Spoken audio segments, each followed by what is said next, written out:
Good afternoon, everyone. It's great to have you here with us today. My name is Megan Donaldson, and I'm the Alumni Relations Manager here at Trinity Development and Alumni. We're delighted you could join us for this latest episode in our Inspiring Ideas at Trinity series, Beyond the Book. Today, we'll get to know Trinity alumna and author Louise Nealon, who last year published her debut novel, Snowflake, to great acclaim. The film and TV rights have already been snapped up by Element Pictures, who brought us Conversations with Friends and Normal People. So we'll look forward to seeing Trinity on screen once more in the near future. Louise will be talking to Dr. Margaret Robson of Trinity's English department about her inspirations, her time at Trinity, and they may be able to give some insights into what it is in the Trinity water these days, and that is bringing us so many interesting novels published by Trinity graduates in recent years. There's just a few things I'd like to note before I hand you over to Margaret and Louise. Today's webinar will last just under an hour. We'll begin with a reading by Louise from her novel Snowflake, and then the interview itself will last around 30 minutes, after which we'll open the floor to audience questions at the end of the discussion. Please do use the Q&A button at the bottom of your screen to ask questions. We encourage as much audience interaction as possible, and I know Louise is looking forward to hearing from all of you. You're welcome to pop in the questions as you think of them throughout the discussion. I'd also like to note that we're using Zoom-generated automatic subtitles for this webinar. If you'd like to turn these subtitles on or off, you can click the CC Closed Captions button at the bottom of your screen and then click Show or Hide Subtitles. I'd also like to note that this webinar is being recorded and will be available for later viewing on our Trinity Alumni YouTube channel. So I'd like to introduce you now to our speakers. Our interviewer, Dr. Margaret Robson, is a teaching fellow in the School of English here at Trinity. She has a PhD in medieval English literature from the University of York and has lived in Ireland since 1995, where she has taught at third level in many institutions, including UCD, NUI Maynooth, DCU, and Trinity, where she taught, among others, Louise Nealon. While she is principally a medievalist with specialist knowledge on the legends of King Arthur, she's also interested in women's historical fiction and women's writing more generally. Our author, Louise Nealon, is a writer from County Kildare. She received a degree in English literature from Trinity in 2014 and a master's degree in creative writing from Queen's University Belfast in 2016. A year later, in 2017, she won the Seán of Faoláin International Short Story Competition and was the recipient of the Francis Ledwidge Creative Writing Award. She has been published in the Irish Times, Southward, and the Open Ear. Her debut novel, Snowflake, was released in May 2021. So now I'll hand you over to Louise and Margaret. Thank you so much. Sorry, Margaret. So Louise, you're going to start with a reading, yeah?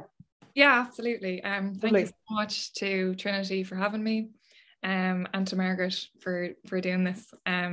Snowflake is, if none of you know, Snowflake is a novel about an 18-year-old woman called Debbie White, who lives on a dairy farm in Kildare, 40 minutes and a world away from Dublin. And Debbie earns a place to go to Trinity College at the beginning of the novel. And the book traces her journey. She's a commuter. So the book traces her journey as she tries to navigate between her home life, which is quite complicated with family ties, and the new world that she is inhabiting in college. I'm changing the reading at the last minute. I'm going to read from the start of the novel, when I thought it'd be nice to read a Trinity section. So this chapter is called Commuter, and it's Debbie's first day in Dublin. It's my first day of university and I've missed the train. My uncle Billy insisted that I'd make it. He was late finishing up the milking before dropping me off at the station. So now I'm going to be late. I don't know what I'm late for exactly. Maybe I should try and make friends. I'm nervous that all the good ones will be gone by noon. It's orientation week, and I have seen films set on college campuses. If I'm going to bump into my future best friend or lover, it will happen on my first day. I've only ever been to Dublin in December. Billy brings me up to see the Christmas lights every year. My first memory of Dublin is waiting to get the bus home from O'Connell Bridge with Billy when I was 5 or 6. When the bus finally came, it was a relief just to get into it, to shelter from the lashing rain and the wind that was turning umbrellas inside out. Billy tapped the driver's window and showed him a 10-euro note. He folded it up and tried to squish it down the coin slot like he was doing a magic trick. The driver looked at him. What am I supposed to do with that? Billy took out the note and made way for passengers behind us to pay their fare. She have plenty change there, boss, he said, nodding at the clinking sound the coins made. Do I look like a slot machine? The driver stared at us until Billy backed away. We got off the bus and back into the rain. We always got the train after that. It was strange to see Billy around people he didn't know. He wasn't as sure of himself. When he made me hold his hand, I didn't know if it was for my benefit or his. Still, we found a way to navigate the city that suited us. The years melt into each other so that they become one. We would stop by the GPO to pay our respects to Cuchulainn and the lads, then walk across the bridge and up through Dame Street, as far as Thomas Street, to the bakery where a scary woman with skin like pastry sold us 50-cent sausage rolls. Billy once offered a cigarette to a homeless man along the canal. We sat down on a bench with him and had the kind of easy conversation some people make at the church gate after Mass. On Grafton Street, we watched a puppet in the window of Brown Thomas teasing a shoe with a hammer and nail. Toy trains went chugging around their predestined paths. Billy asked me what I wanted to be when I grew up. I pointed at a busker painted as a bronze statue and said I wouldn't mind being one of them because their job was to make people happy. Either that or a priest. He smiled and said, good luck with that. Billy always wanted me to apply for Trinity. The only college worth going to. Fairly up their own holes, though. He pointed at the high stone walls and spiked railings at the side entrance on Nassau Street, but we never went in. I don't think he realised that it was open to the public. I always thought of Trinity as a reverse Shawshank Redemption situation, where you had to bribe Morgan Freeman with cigarettes and tunnel your way in. Last year, when my school brought us to a careers fair, Morgan Freeman wasn't manning the Trinity stand. Instead, a grey-faced woman in a navy pantsuit gave me a brochure, eyed my scruffy uniform, and told me that it took a lot of brain power to get into Trinity. She was wrong. It didn't take much brain power at all. You don't have to be smart to get into Trinity. You just have to be stubborn. I lose my ticket on the train up. I only realised this at the ticket barriers at Connolly Station. I go over to the box marked information and tell the man behind the glass window what happened. Where'd you get on it? He asks. Maynooth. How much was the ticket? I can't remember. Can I see some identification, please? I don't have any. What's your name, love? Debbie. Deborah White. Are you over 18? Yeah. Well, Deborah, you've got yourself €100 fine. He points at a small sign at the bottom corner of the window that reads fixed penalty notice and slips me a sheet of paper through a tray. I scan it. Up to 21 days to comply. If penalty goes unpaid, may be subject to a court appearance, may face a fine of up to €1,000 upon conviction. I lost my ticket, I say. Love, if you bought the ticket, you'd remember how much it cost. But I genuinely can't. I don't know that. Show your fine to your man at the barrier there and he'll let you through. I enter Dublin on my own for the first time as a convicted criminal. Thank you very much, Louise. That sets up very nicely the first question I wanted to ask you, that idea of leaving home and family and coming into Dublin. And Trinity is an enclosure as well, as very much an enclosed space that was kind of foreign. But what I wanted to ask you about really is about, the families in the book. What struck me was the non-typical nature of the families you created, from Debbie's own strange begetting, I'll come back to that later perhaps, to the motley crew who make up the final version when you've got Debbie and Billy and Maeve and Audrey and Zanti all going to the old farmstead together, to the cottage together that is home. Do you want to say something about, about families and the families in the book? Yeah, absolutely.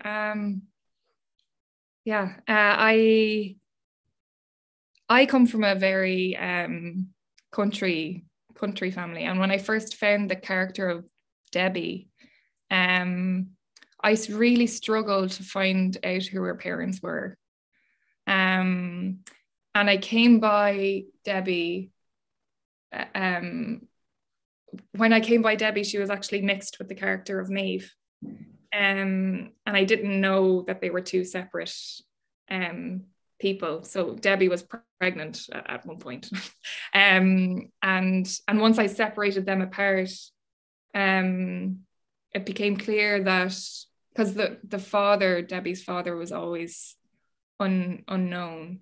And Billy was actually in a story much before, like way before I found Debbie or Maeve. And so it was a surprise to me when they all came together in this sort of motley crew, as you say. And I always find it interesting. I find it interesting because my mom is one of 11 and my dad is one of 7. And so I grew up in a house where there was always stories told about families, especially from the past.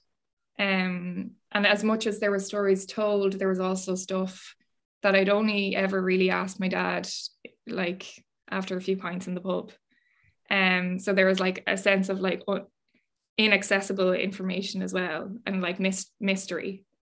And so when I got these three characters together, because Maeve represents something very different to what Billy represents, the sense of mysticalism, I suppose, in the book comes from the unknowability of family, in a sense. Like at the end, it's revealed that Billy has the cure, and that's something that I found fascinating. I only realized a couple of years ago that my aunt, like my mom's sister, has the cure, but I've known her for 30 years, and it was never mentioned. And so I'm not sure I'm answering your question, but the way that I saw family, the next book that I'm writing, it's very much more like my own family, really, country family, and the main character is 7 siblings, which is an absolute nightmare to write. I remember Anne Enright was asked in, what was it? What was her book? But the main character had loads of siblings anyways, and she was like, that was the main issue that I had. So the fact that it is a motley crew is because I really wanted to limit the amount of characters I had down to the ones that really interested me. So they all interested me in different ways, and Xanthi and Audrey coming in at the end was just it just happened really organically, and I can't say I thought about it very, very much. Yeah. I just thought it was interesting insofar as, you know, sort of it's so different from a very traditional kind of family, this family that is that choose each other and go off to the original family homestead together. But actually my next question kind of links to this as well. What I wanted to know about, it struck me that Debbie's conception, you know, Maeve has sex with anybody who comes to the passage tomb, but they can't come back. They have to be a virgin when they have sex with her, and nobody knows who the father is. That struck me as being like something out of Greek mythology. You know, all those where the man comes to the woman and she begets the child who is some kind of heroic figure. And there's a lot of Greek mythology. Yeah. I don't really know where the Greek mythology comes from, other than the fact that I love it. And that's something that came from and my knowledge of Greek mythology is very limited as well, because there's so much of it. So in the book, there's this very frequent references to Greek mythology. Yeah, there is. I can't say all of them are intentional. The concept of the book started when I discovered the main character that later was Debbie. I called her Cassie first, after the constellation Cassiopeia. Yeah. And for ages, I still don't know if I'm pronouncing it right. I love the way I pronounce all of the Greek names wrong because I don't know.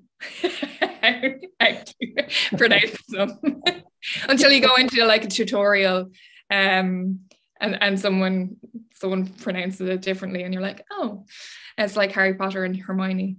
But I had this strange dream, and then I looked up on Wikipedia actually, different constellations, different Greek constellations, and because my dad is actually he taught me the name of stars, so Okay. or he taught me how to find the North Star.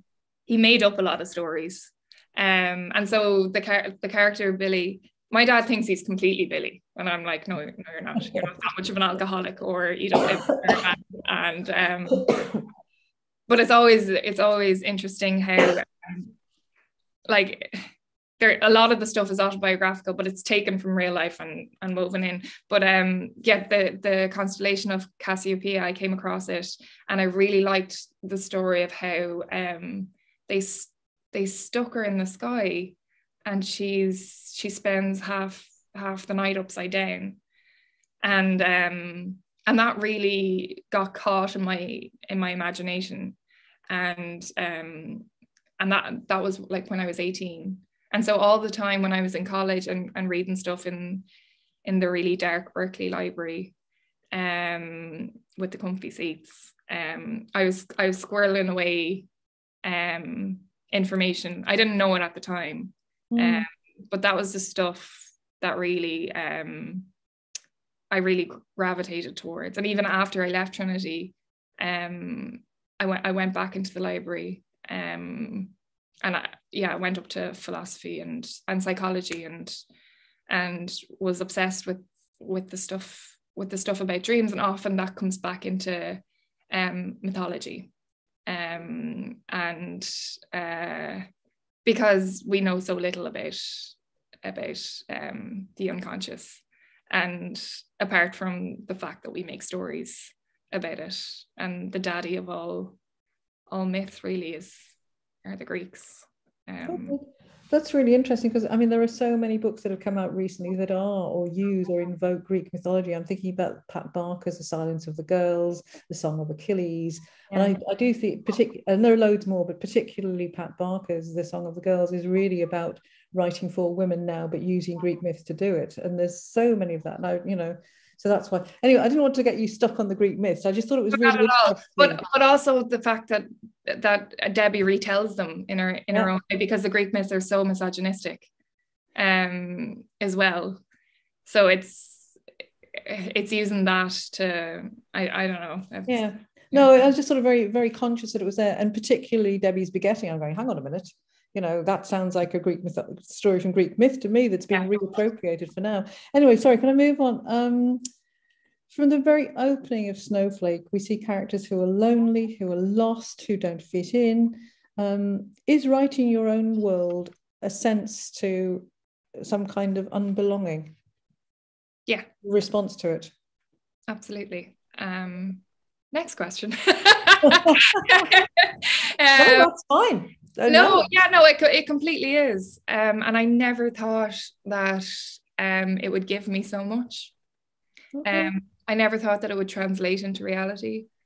We met in a lecture you were teaching me, and I said that I liked Thomas Hardy, and you said so did I when I was 16. I did. I was so patronizing. And that made its way into the novel. It was one of the most formative moments, because it wasn't that. It wasn't that moment. It was the moment after where you caught yourself and you're like, I cannot believe that I said that. And she was like, I'm so sorry. And then the next time that we had, and I didn't think it was as deep as that. I was just kind of like, okay. And the next time that we had class, you were really like, you said that it made you think. It did make me think. Yeah. I apologize to you for being patronizing, and you made me think, and thank you. no, but like, that's not, I really, not that I appreciated it. It just made me think that,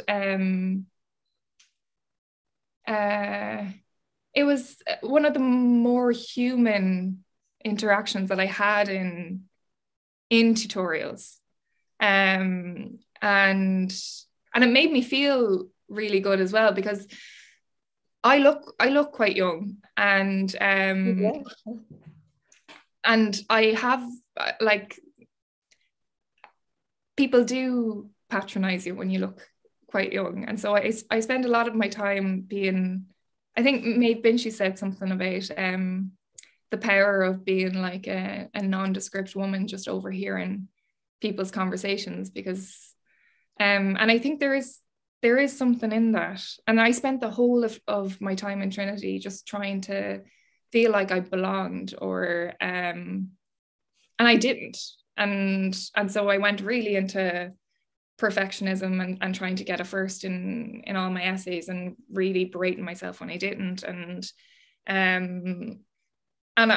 I could never have imagined this happening, you know, where like I've always wanted to write, but I never thought that it would, like, I would take it seriously enough, or people would take me seriously enough.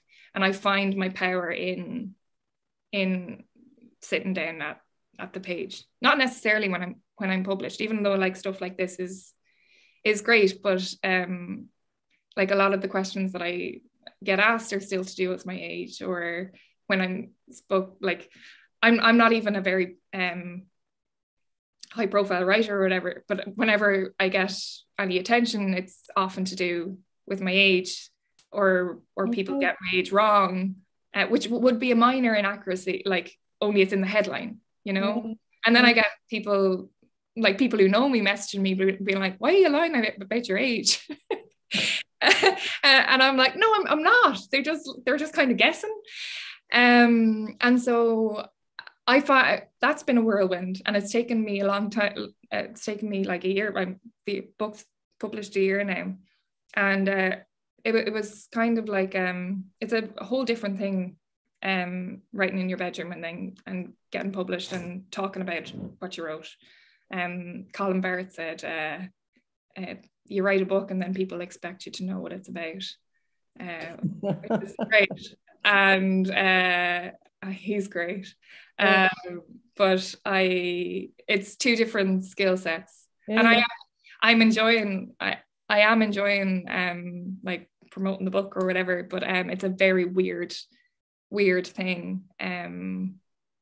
I forget your question, the unbelonging thing. I thought it was also very interesting. You were talking about being there in the library and trying to do well and so on, and you were the outsider, but now you're the subject. You're at the very centre of what they do in English at Trinity College Dublin. Read the books that writers write, you know. It's mad. So, so there's a whole inverted world going on there. I don't want to spend too long. I have quite a lot of other questions as well. And my next one was actually about the experience of having been a student at Trinity, which is something that all this audience now here shares. Yeah. And that was a response to your sense of unbelonging. So perhaps you'll get some questions in the Q&A about that, because everybody is a Trinity student except me, who's not. There you go. Where'd you go, Margaret? First London and then York. And then York. Yeah. Anyway, I like this one. I hope you like this one.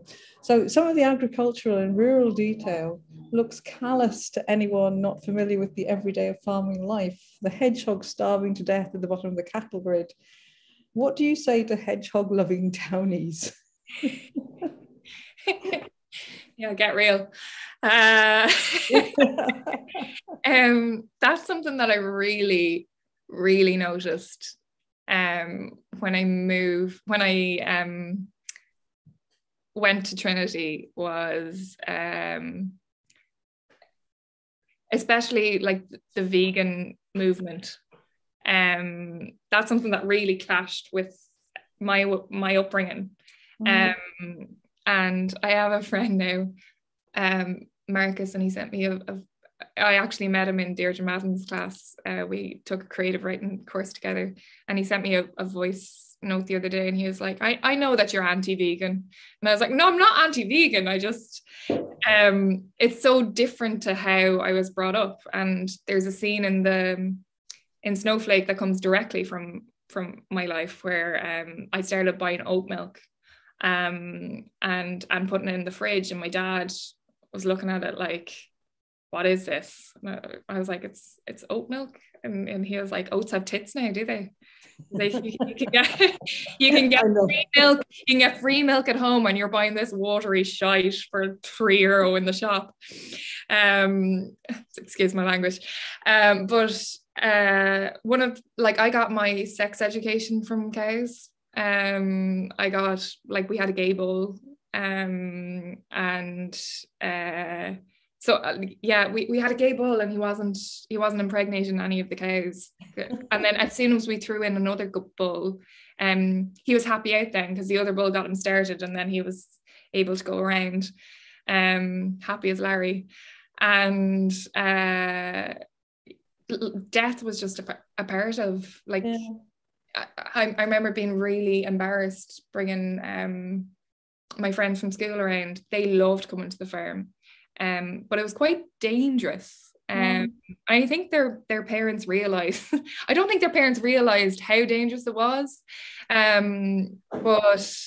or just gory. Like, I remember being embarrassed bringing my friend around, like, for a tour of the farm, and we were teenagers, and there was a pile of dead calves, just like ready for someone to come and pick them up, but there's like flies eating their guts and stuff, and I was like, sorry about that, which is not what people want to see when they come to. They just want to pet the calves and milk a cow, and it's not like that.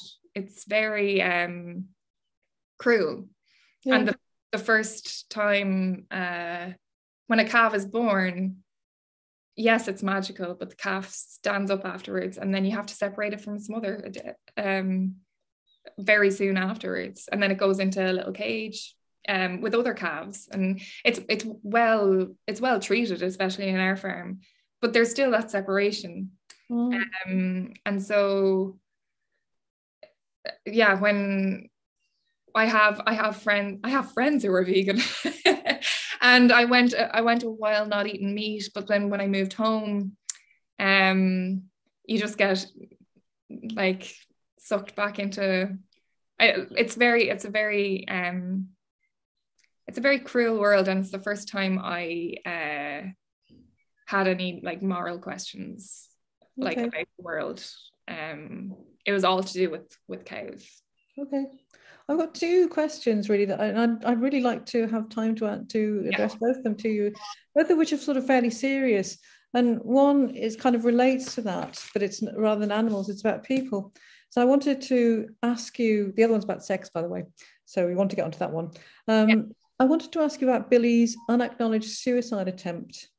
And do you think that the issue of mental health and suicide attempts among the farming community is connected to their having to repress or deny their sensibilities, that, you know, farmers, like mothers and other carers, they can't afford to acknowledge their illness or pain because they just have to get on with it. You just get up in the morning and milk the cows, because if you don't, who will? Who, you know, it's not going to go away. So that all has to, any pain that you have can't happen because there are cows to milk or there are children to rear or whatever. And do you think that is part of it, this, you know, unacknowledged nature of, you just have to get on with it all the time? Absolutely. That causes, okay. Absolutely.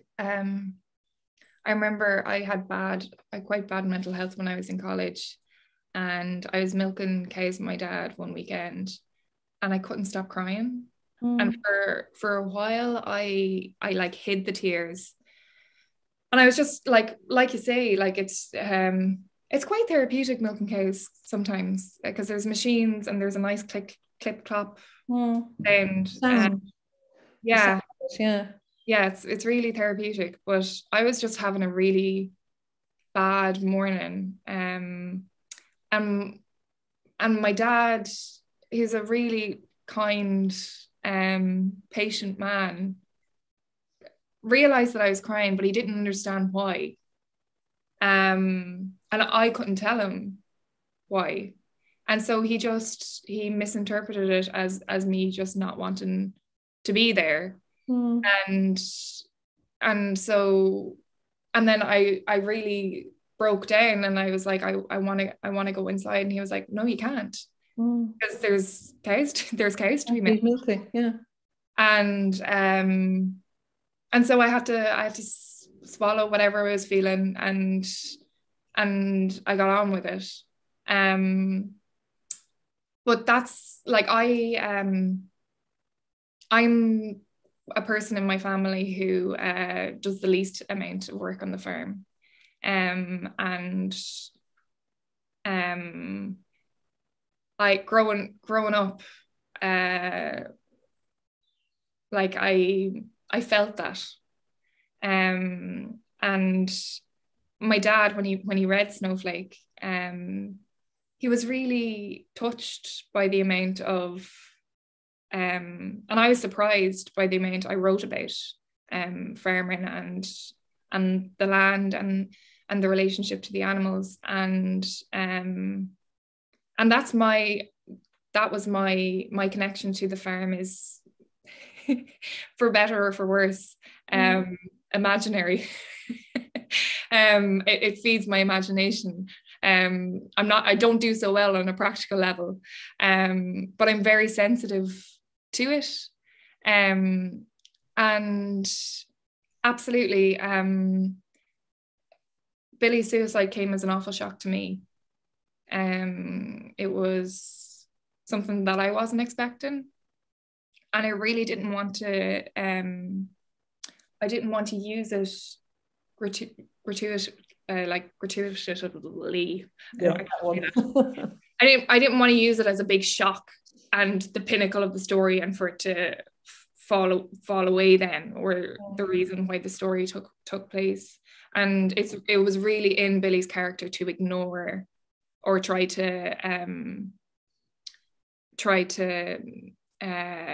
ignore what happened. And it's a dramatization of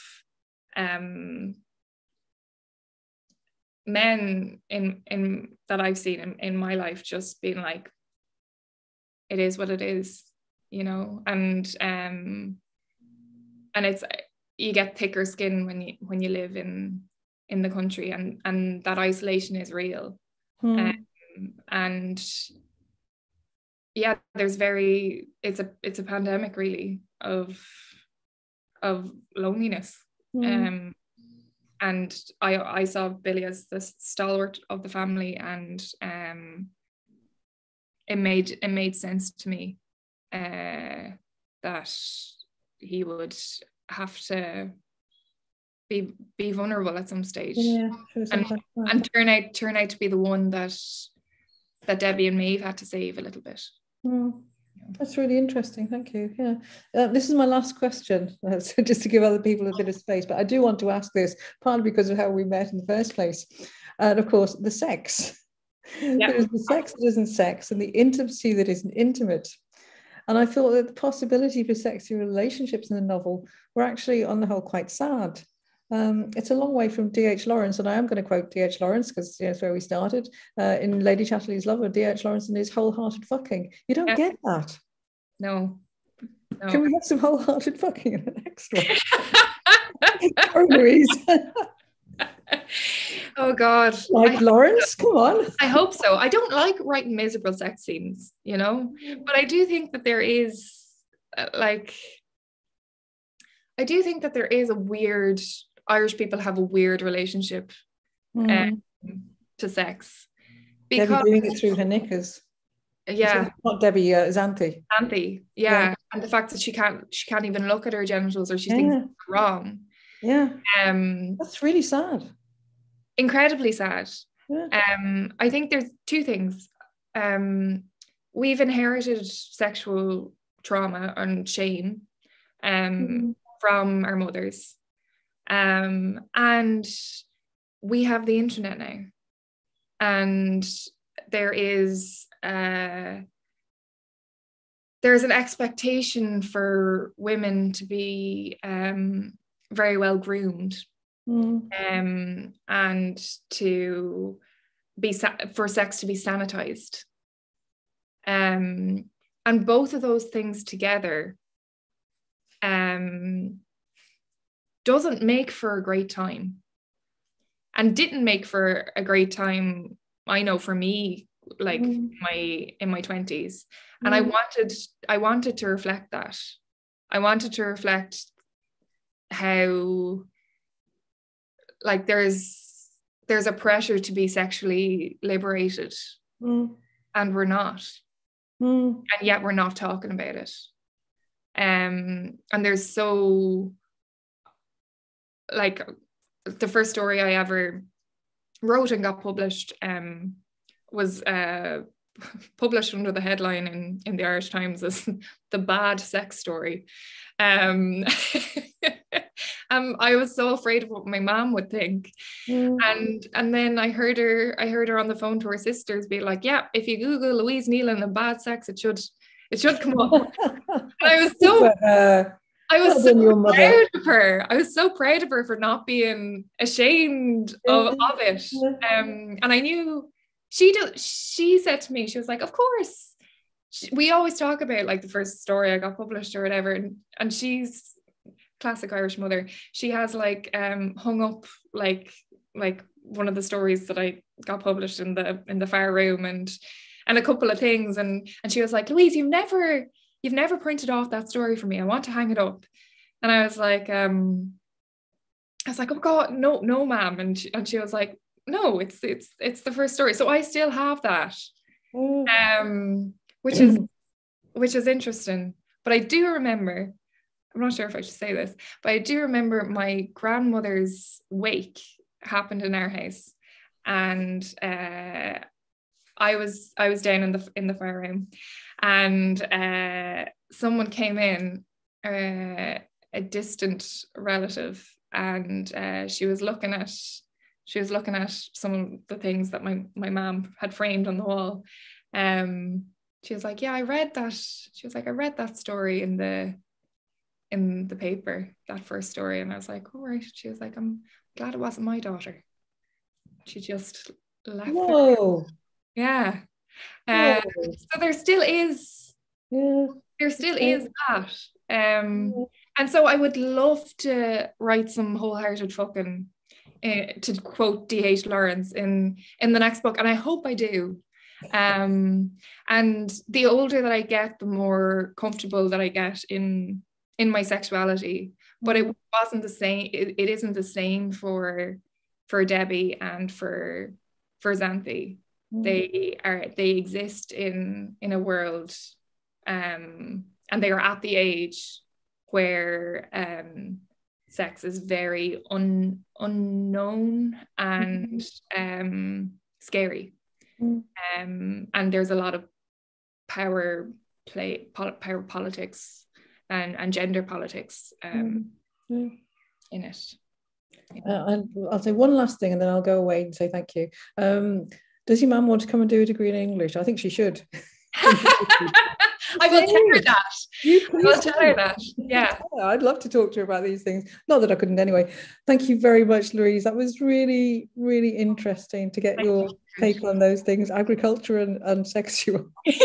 I'll leave you to the Thank you so much. Thanks, Louise. Good to see you. Okay, bye. You too. Thanks very much, but that was absolutely brilliant. I haven't laughed that much during the webinar in ages. That was great. Thanks for being so open and honest and sharing, Louise. And we've got a few questions in now from the audience. And I'll start with the first one. Is from Heather. And she asked, from a practical standpoint, how, Louise, did you go about writing your book? For example, did you have to reevaluate your relationship with money in order to write? Yeah, absolutely. I like talking about the practicalities of writing, because in Q&As, people usually assume that I'm really super organized and driven and have a perfect writing schedule, and I don't. And in order to write, I had to move home from Belfast, and I loved Belfast. I loved living in Belfast. I was a waitress there after I did my MA, and I was a terrible waitress. I should have quit a long a long time before I did, but I got plenty of stories out of it, and I think that's why I stayed so long. But there came a point, and it actually coincided with bad mental health, where it's like, no, I can't waitress and write. And in order to write, I wanted to write full time. I knew I couldn't have a job. And so I had to go home, and I was fortunate that we had the dairy farm, so I was able to milk cows with my dad in order to have some pocket money. But thankfully, I was just back in my childhood bedroom, and it was very therapeutic. I know that it's not an option for a lot of people to have a dairy farm and move back into your childhood home. I think I was given permission from Sarah Bown, who said that she went on the dole and moved into her grandmother's house. Her grandmother had passed away, and she had a house in Cork, and so she was able to write full time that way. Oisin Fagan said the same. He said that the dole was great as well. And Louise Nealon as well said that she moved home to her parents' house and gave herself a year to write Only Ever Yours, which was her first book. When you first start writing, there's no money in it at all. And, it's really disheartening, and you're discouraged in all sorts of different ways, especially because when I first started writing anyways, I wasn't very good and didn't believe that I could be any better. And so there's a lot of like self-belief that has to like happen. And how that happened for me was I went to different writing courses. There was a particularly good writing course in the Irish Writers Centre, the Sting and Fly workshop. Seán O'Reilly ran it, and he was excellent. But I think Mia Gallagher is doing one as well. And there's non-fiction. There's different options, and they're relatively they're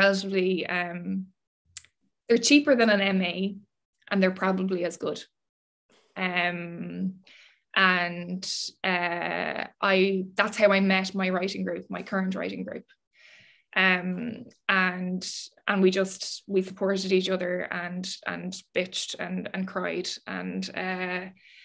and championed each other's works, and we behave as a team now. Whenever one of us gets something published, we all celebrate. So it's great to have that. But yeah, the reevaluating your relationship with money is really, really important, and paid off, thankfully. Yeah.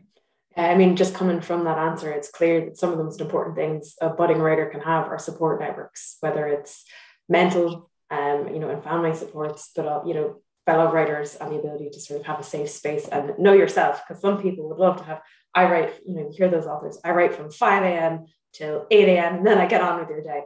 Yeah, that's not you, but you know that, so that you do what works for you. Absolutely. But it sounds like it's the support networks that get you through it. And there's a lot of trial and error as well. Like I was in several writers groups that just didn't work for me, and so and did many courses that I didn't really get anything out of. So yeah, it doesn't have to be perfect from the get-go, and it's very much. And you came from that sense of unbelonging Margaret was asking about earlier, and it's now you found your people. Yeah, it took a little longer maybe than you thought it would, but you got there, and that's a wonderful thing to hear as well. And it actually brings me to another question that's come up here, a little bit more about the writing courses. Alexandra is asking, did you take writing courses either at Trinity or with other writers, and did they help? And from your answer, it sounds like it did. But more particularly, what, if anything, did you learn from other writers in person and as you went along? Yeah. So yeah, my first creative writing experience course I took with Deirdre Madden in Trinity. There was an option in our final year to instead of doing her dissertation, to take a creative writing course, and I was like, yes, please. And she was very, very encouraging, and And as soon as I was in that class a couple of weeks, I was like, oh, these are my people. And it was kind of bittersweet because it was my final year of Trinity. And I didn't have the confidence to go make friends with those people outside of class. But we definitely, I stayed in touch with a couple of them, and that kind of gave me the confidence to say, okay, I want to do more of this. If not write a book, do more of these classes. And so I took a couple of courses in the Irish Writers Centre. There was one down in Cork with Claire Keegan. It was excellent. She's a whole theory of how she said at the start of the workshop, she was like, I don't need to be here. I just think that there's a lot of bad teaching in creative writing, and I just want to lend my voice to it. And I was like, okay. And she really, props to her. She gave me, because there's some sort of like airy fairiness to writing, as in like, oh, I do like whatever works for you, or whereas Claire had a whole graph of how a paragraph should work, and we read Chekhov and we read The Great Gatsby. That's the two texts that we studied, and she had a whole theory of how fiction works, and that was really, really helpful, because you didn't have to agree with everything she said, but it gave you a firm thing to bounce off of and back from. Yeah, so she's I found her teaching incredible. Seán O'Reilly similarly was really, really really great, and those classes were really funny as well. He was funny and really engaging, and slightly terrifying as well, which is kind of good, I think. But you get different. I learned so much from writers, and they all have their different kind of. People always ask me. Someone asked me once, would I teach creative writing? And I'd like to know more before I agree to teach other people, because I have had the experience of having great creative writing classes, and I want to have my own. You know, you find yourself as a writer totally first. Yeah. And there's books. Natalie Goldberg has a book called Writing Down the Bones, which is incredible. Bird by Bird as well. Who's that? Here's a reading list for budding writers in the audience. Yeah. There's so many great books on writing. Stephen King, obviously, but Stephen King screwed me over, because he was like, if you want to be a writer, write 1,500 words a day. And so I thought that I wasn't a writer for ages, because I was like, I can't get that many words down in a day. But that was more my attitude to reading a book. As an 18-year-old, I took it very prescriptively and seriously. But reading what other writers think. Kurt Vonnegut is great on writing as well. Howard Fox, one of our listeners, is suggesting Anne Lamont's Bird by Bird. Yes, Anne Lamont. Yeah, she's great. Yeah. Howard actually also had another question, and it was about the title of your debut novel, and he wanted to know, is the title Snowflake your own title, or was it suggested along the way by an editor? Titles being notoriously difficult to pick. Yeah, it was my own title. I was reluctant in picking it though, because it came from I was reading a Sylvia Plath poem called The Night Dances, and there's an image at the end of the poem of snowflakes falling. And the word snowflake isn't in it at all, but I was just like, snowflake's a gorgeous word, and it's a gorgeous concept. And then a split second later, I was like, oh, it's very loaded in this zeitgeist as well. And so I ran a million miles away from it, really. And then mentioned it to my agent, and she loved it. And it was the only title that I could really think of that like made any sense. And so as I was going back editing the work, I was obsessed with the images of snowflakes, and there's a guy who does macro photography of snowflakes. I put in a guy in George's arcade who does, but it's not the same guy.